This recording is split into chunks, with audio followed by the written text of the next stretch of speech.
নমস্কার বন্ধুরা, আজকে আমি একটা বানাচ্ছি পনিরের একটা দারুণ রেসিপি। এই দারুণ রেসিপিটা তোমরা অবশ্যই দেখবে আর অবশ্যই একবার বাড়িতে বানিয়ে দেখবে। দারুণ লাগে খেতে, খুব সাধারণ একটা রান্না। একে তোমরা পনির কাবাবও বলতে পারো। তার জন্য আমি প্রায় 1 লিটার মতো দুধটা নিয়েছি। দুধ নিয়ে এটাকে আমি ছানা করে নিচ্ছি। দুধটা নিয়ে ছানা কাটিয়ে নিচ্ছি। ছানা কাটানোর জন্য আমি ভিনিগারটা দিয়ে দিয়েছি। আর দুধটা যতক্ষণ না ফুটবে ততক্ষণ কিন্তু ভিনিগার দেবে না। দুধটা ফুটে গেলে ভিনিগার দিয়ে এই ছানাটা আমি কাটিয়ে নিয়েছি।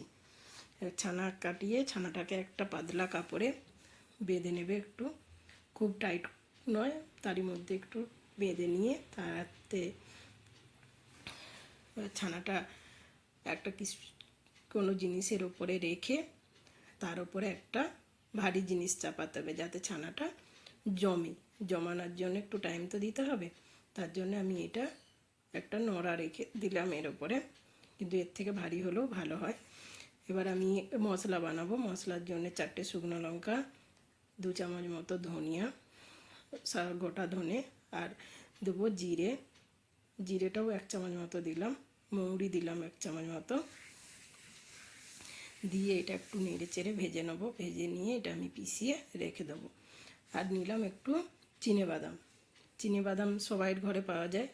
তোমরা এটা কাজু দিয়েও করতে পারো, কিন্তু আমি এটা চিনেবাদাম দিয়ে করছি। চিনেবাদামটা ভেজে রেখে দেবো।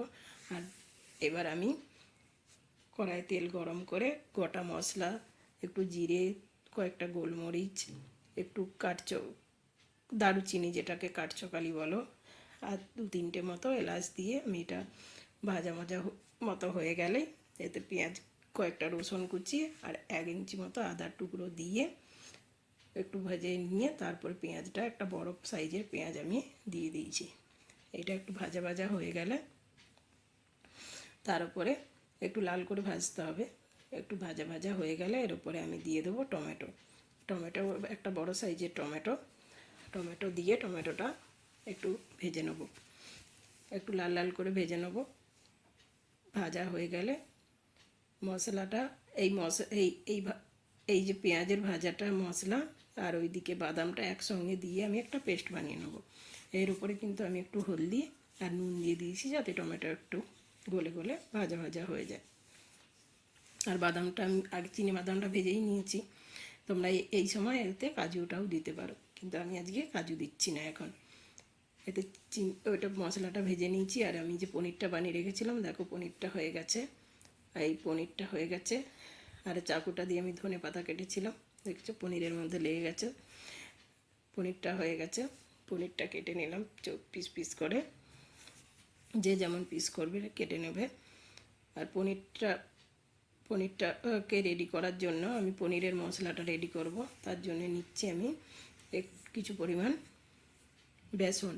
বেসনের সঙ্গে আমি দই নিচ্ছি। দইটা কিন্তু আমি ছাঁকনিতে করে জল ঝরিয়ে রেখেছিলাম। তাতে একটু ধনেপাতা কুচি, একটু আদা কুচি আর দিয়েছি নুন, হলুদ গুঁড়ো, লঙ্কা গুঁড়ো।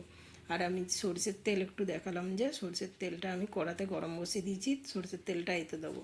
আর যে গুঁড়ো ভাজা মশলাটা ভেজে রেখেছিলাম সেইটাও আমি দিয়ে দিলাম 1 চামচের বেশি পরিমাণ। এবার তেলটা ঢেলে দিয়ে আমি এটা মিক্সটা করে নিয়ে এতে আমি পনিরগুলো দিয়ে দেবো।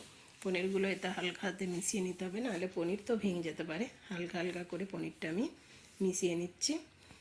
পনিরটা এই আমার মশলাটার সঙ্গে পনিরটা মাখানো হয়ে গেছে। এদিকে আমি তেল গরম বসিয়ে দিয়েছিলাম। এবার পনিরগুলো একটা করে ভেজে নেব। পনিরগুলো ভেজে নেব ভালো করে,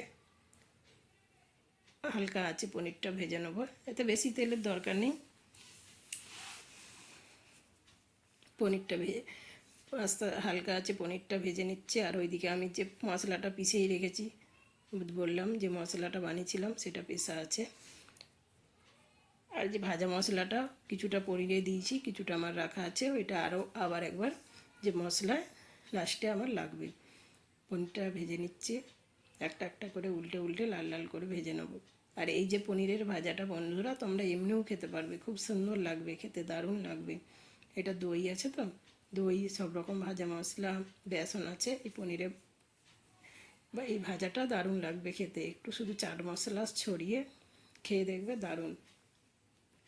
এইবার এই যে পনির থেকে যে এক্সট্রা মশলাটা বেঁচেছিল তাতে আমি একটা বড় সাইজের টমেটো, পেঁয়াজ, একটা ক্যাপসিকাম কেটে সেই মশলাটা করে ভালো করে মাখিয়ে নিলাম। মাখিয়ে এইটাও আমি ভেজে নেব। পনিরগুলো সব ভাজা হয়ে গেছে, সেই তেলেই আমি এটা হালকা করে ভেজে নেব। একটু সেঁকা যাকে বলে, খুব ভাজা নয়, হালকা করে সেঁকা টাইপের হয়ে যাবে। দেখো একটু লাল লাল মতো হবে, এটা আমার নামিয়ে নেবো তখন। হালকা সেঁকা সেঁকা হয়ে গেছে, দেখো হয়েছে, খুব সুন্দর সেঁকা হয়ে যাচ্ছে। হালকা হাতে সেঁকে নিলাম, এবার এটা নামিয়ে নিলাম। আর এইদিকে আমি কড়া বসিয়ে দিয়েছি, কড়ায় তেল দিয়ে একটু, এটা তোমরা ঘিয়েতেও করতে পারো, আমি এটা তেলে করছি। ঘি বাটার যে যা পারবে তাই দিয়ে করতে পারো। একটু জিরে ফোড়ন দিয়ে সেই যে বাটা মশলা, বাদাম আর যে পেঁয়াজ রসুনের যে পেস্টটা ছিল টমেটো দিয়ে, সেইটা আমি দিয়ে দিলাম। দিয়ে এটা হালকা হালকা একটু জল দিয়ে এটা ধুয়ে দেবো। মিক্সারের বাটিটা ভালো করে জল দিয়ে একটু ধুয়ে দেবো। দেখো ধুয়ে দিয়ে এবার এটা একটু কাই মতো হবে মশলাটা। এবার মশলাটা একটু ফুটবে, ফুটে গেলে যে যেমন একটু গাঢ় গাঢ় টাইপের হয়, তোমরা একটু গাঢ় গাঢ় টাইপের করতে পারবে। এবার এর উপরে সেই যে ভাজা মশলা রেখেছিলাম প্রথমে, সেই ভাজা মশলা আবার 1 চামচ মতো দিয়ে দিলাম। ভাজা মশলাটা দিয়ে মিক্স করে নিচ্ছি। আর আমার কাছে টক দই, যে জল ছাঁনিতে করে আমি জল ঝরিয়ে রেখেছিলাম, সেই জল ঝরানো টক দইটার জলটা আমি এতে দেবো। আর একটু গরম মশলা উপর থেকে আমি দিয়ে দিয়েছি। এটা দিচ্ছি আমি কসুরি মেথিটা আমি একটু তাওয়ায় হালকা করকরে ভাব করে দিয়েছিলাম, মুচমুচে যাতে গুঁড়ে যাবে। একটু চিনি দিলাম, একটু মিষ্টি মতো লাগলে এটা ভালো লাগবে খেতে, চিনিটা দিলাম। একটু নুন দেবো, পরিমাণ মতো নুনটা দিতে হবে। এবার আমি এই যে ভাজা জিনিসগুলো ছিল সব এতে মিক্স করে দিচ্ছি। তবে বন্ধুরা তোমরা এই মশলাটা বানিয়ে রেখে দিতে পারো, এই ভাজা যে করার রেডি করে রাখতে পারো, যখন খাবে গরম গরম এটা শুধু মশলাটাকে গরম করে পনিরটা তো রেডিই থাকবে, দিয়ে খাওয়ার সময় সাথে সাথ বানিয়ে নিতে পারো। শুধু একটু ফুটিয়ে নিলেই রেডি হয়ে যাবে। তো আলাদা করে আর তোমাকে বানিয়ে একবারে রেখে দিতে হবে না। এটা মিশানো হয়ে গেল, এবার উপর থেকে আমি ধনেপাতা দিয়ে দিলাম। ধনেপাতা দিয়ে দিলাম। আচ্ছা নুনটা দেওয়া হয়নি, আমি নুনটা একটু দিয়ে দেবো। এটা একটু মিশানো হয়ে যাক, মিশিয়ে নুনটা দিয়ে দিলাম আমি। নুনটা দিয়ে দিলেই এবার আমাদের রান্না রেডি। এতে তোমরা বন্ধুরা দুধের ক্রিম থাকলে দুধের সরটাকে ভালো করে ফেটিয়েও ওপর থেকে এটা দিতে পারো, আরও দারুণ স্বাদ হয়ে যাবে। এই রান্নাটা বন্ধুরা একবার অবশ্যই তোমরা বানিয়ে দেখবে, দারুণ লাগে, অসাধারণ খেতে। রুটি, পরোটা, এমনকি লুচি,